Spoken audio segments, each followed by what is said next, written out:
Here we have our M series head unit. We're just going to go through how to connect our Bluetooth, and then Bluetooth is going to run wireless CarPlay. So basically on here you want to go over to Bluetooth, got like Bluetooth up here. You want to go into your phone, settings, Bluetooth, just confirm that it is on.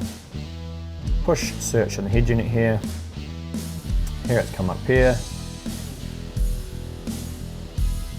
Touch embeds iPhone. On here you're going to say, do you want to pair? I click on pair. So I've clicked on pair on my phone. Allow contacts to sync, yes please.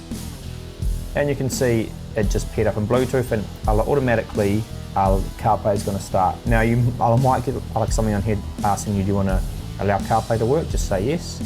And the first time it hooks up, it might just take a little while, and then from there it should normally hook up fairly quickly. Now you should get something like a pop-up like this. Do you want to use SpeedPlay? So use CarPlay, and then we've said yes. And now on the screen here, you'll see it'll jump into it, and you've got your CarPlay here working, giving you your phone and your Spotify and whatnot. You can use your Hey Siri for your commands. So that's how you connect up on a wireless CarPlay there.